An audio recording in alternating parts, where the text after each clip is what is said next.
Ooh, boy, it's cold out here. All right, let me show y'all what I got going on today. I need to work on the S10 this weekend, so that's the main thing. Is my front end, it's not out of line, it's not pulling or nothing, but my tires are leaning a little bit, so I got to have some new tires and get it fixed.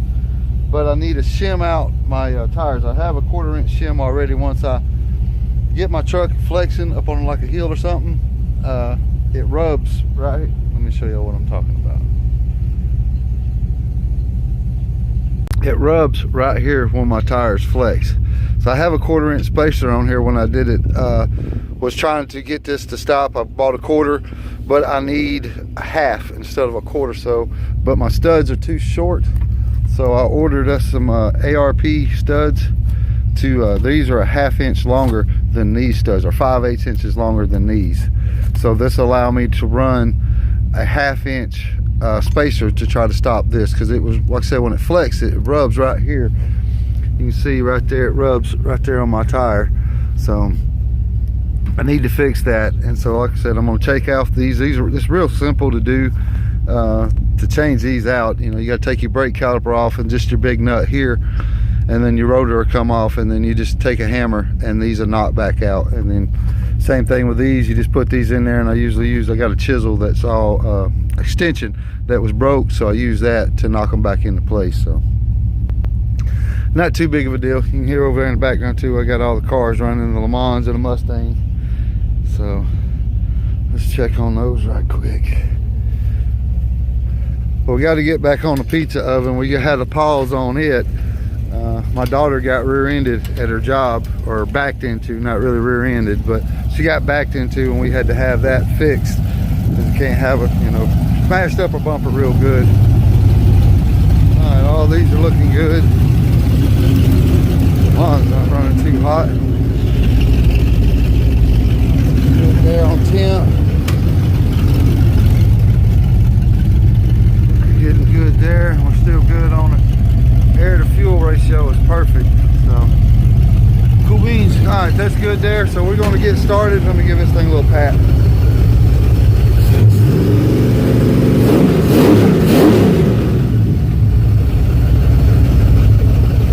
Cool. All right, we got to get started over there and get that done. And I keep up where I'm at. I'll tell you this in a bit. Let me get started over here. Show y'all where I'm at here. This is pretty straightforward. You know, your nut shouldn't be tight. It should just be pretty much hand tied on there once you get it in. So just take a little screwdriver, pop off your dust cap, so you clean your grease up real well.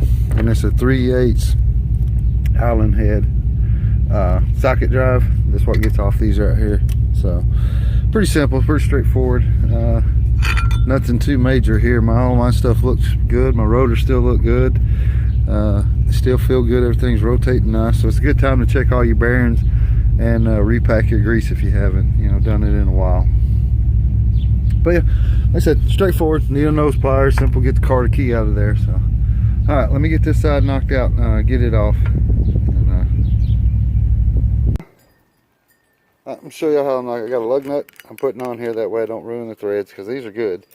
I just needed that much more for my you know, once I put this on, I only had a 1/2, only gives me that much thread, so this allows me to put a 1/2 inch spacer on it. But anyways, I'm taking the hammer, like I said, lug nut, boop, and I got, you know, of course you're gonna have to hold it, and I can't film and hold, but there we go. Just push it back up in there. Oh. But easy peasy right here to get these out.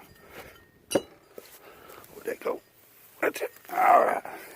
But anyways, that's how you do it. That's how I do it. I'm sure there's probably a tool to do it with, but I don't have it. So a lug nut, hammer, bumpity bump. These go in from the back side, and I'll use a chisel that the ends broke off. Or not chisel, an extension that you know, where the socket hooks on got broke off of to it. So that's what I'll use to knock them back into place with. All right, cool beans. All right, let me get busy. All right, show y'all the difference. What I've been, you can see up top there. I don't know if you can tell. I'm a good ways away from there, and even right here, my hands. See, and this is what I was dealing with before. See how that one is? You can't even get your hand in there behind that. So lots more room. All right, one side down. I'll show you all this side here. But that's simple. Right there, it's all back the way it was. Even these are back the same. Yeah, so you can look on there, see the big difference now. See, I'm back out the same right there. In between my tie rods. All right, you can see the distance now between my tie rods and then where my rims are. So, cool beans. I turned them. I got to go out and turn them and see if they're going to rub. But I got plenty of room. You can see it. So, up there. So, I don't think. The only question is when my tires flex, they're going to rub. So, we'll see. All right, well, cool beans. That wasn't too bad of a job. My lug nuts are all the same. Can't really tell. All right, well, cool beans. Well, that's a pretty easy little job. Changing the lug nut wheel studs out there wasn't that bad. So, all right, well, I hope y'all enjoy, and I'll holler at y'all taters later.